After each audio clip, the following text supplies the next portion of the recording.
Hello दोस्तों, नमस्कार। कैसे हैं? आज आप लोगों के सामने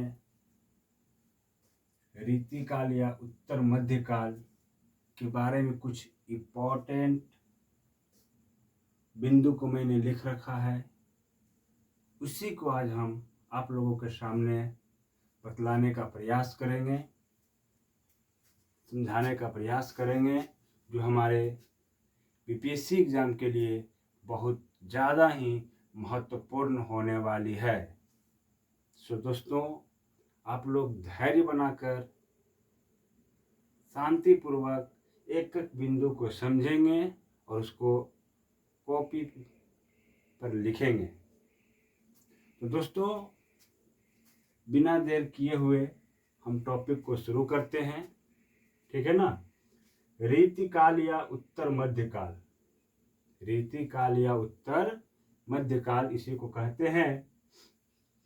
1700 से लेकर 1900 संवत, 1700 से लेकर के 1900 संवत तक करा है कि रीतिकाल का नामकरण अलग अलग कवियों ने अलग अलग नाम दिया है। रीतिकाल का नामकरण अलग अलग कवियों ने अलग अलग नाम दिया है। एक कवि के बारे में जो खास इम्पोर्टेंट है, जो महत्वपूर्ण कवि हैं, हम उन कवि के बारे में पढ़ेंगे, जानेंगे कि रीतिकाल को कौन सा कवि ने किस काल से पुकारा है या बोले हैं या नामकरण किए हैं, ठीक है ना। कह रहा है कि मिश्र बंधु ने इसे अलंकृत काल कहा है। रीतिकाल को मिश्र बंधु ने क्या कहा है?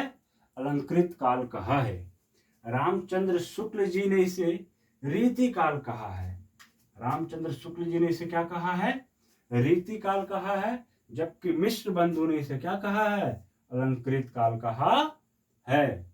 मिश्र बंधु ने इसे, लिखते जाइए, अगर नहीं समझ पा रहे, नहीं याद कर पा रहे हैं तो आप एक कलम और कॉपी लेके बैठिए, उसको लिखते जाइए। मिश्र बंधु ने इसे अलंकृत काल कहा है, जबकि रामचंद्र शुक्ल जी ने इसे रीतिकाल कहा है। रामचंद्र शुक्ल जी ने इसे क्या कहा है? रीतिकाल कहा है। विश्वनाथ प्रसाद मिश्रा, विश्वनाथ प्रसाद मिश्रा जी ने इसे क्या कहा है? श्रृंगार काल कहा है। विश्वनाथ प्रसाद मिश्र ने इसे श्रृंगार काल कहा है। और हजारी प्रसाद द्विवेदी ने इसे उत्तर मध्यकाल कहा है। दोस्तों, हजारी प्रसाद द्विवेदी ने रीतिकाल को क्या कहे हैं? उत्तर मध्यकाल कहे हैं। कह रहा है अब जो है रीतिकाल के प्रमुख कवि और उनके द्वारा की गई रचनाएं, इसी की हम बात कर रहे थे कि कुछ ऐसे कवि हैं रीतिकालीन जो हमारे लिए बहुत ज़्यादा महत्वपूर्ण हो जाते हैं। तो उनके बारे में जानना, पढ़ना हमारे लिए बहुत ज़रूरी है। तो आइए हम लोग बारी बारी से उस कवि के बारे में पढ़ते हैं, उन्होंने कौन सी रचनाएं की है उसके बारे में हम लोग जानकारी प्राप्त करेंगे। करा कवि कुल, कल्पतरु, रस विलास, काव्य विवेक, श्रृंगार मंजरी, छंद, ये सारी रचनाएं जो है चिंतामणि जी ने लिखा है। किन्होंने लिखा है? चिंतामणि जी ने लिखा है। कह रहा है रस राज, ललित ललाम, अलंकार, पंचाशिला, वृत्त कौमुदी, ये किनकी रचनाएं हैं? मतीराम की है। रसार्णव, यह किनकी है? सुखदेव मिश्र की है। बिहारी सतसई, यह किनकी है? बिहारी जी की। ये तो देखिए आसान है, बिहारी सतसई, बिहारी नाम से ही आप पकड़ सकते हैं, है ना। उसी प्रकार से अगला है प्रीति पावस पदावली, यह किनकी है? घनानंद की। यह किनकी है? घनानंद की है। कह रहा है आलम केली, आलम केली, यह किनकी रचना है? हमारे आलम साहब का है। ठाकुर ठसक, ठाकुर ठसक, यह किनकी रचना है? ठाकुर जी का है। सबसे इंपॉर्टेंट देखिएगा, विरह वारिस इशकनामा, ये 2 रचनाएं हैं, विरह वारिस और इशकनामा। यह हमारे बोधा जी का है, गजानन माधव मुक्ति बोध, बोधा जी का। बोधा जी लिखा करा शिवराज भूषण, शिवा बावनी, छत्रसाल दशक, यह भूषण जी की रचनाएं हैं। क्षमा चाहते हैं थोड़ा सा लाइटिंग का, है ना, और आप लोग सहयोग कीजिएगा तो और थोड़ा व्यवस्था हम अच्छा करेंगे।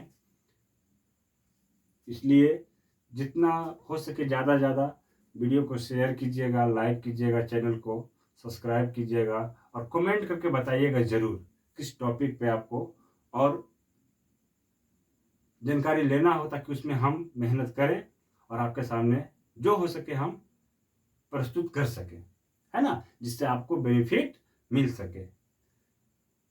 तो दोस्तों, इसमें हमने कुछ यहाँ पे नोट लिखा है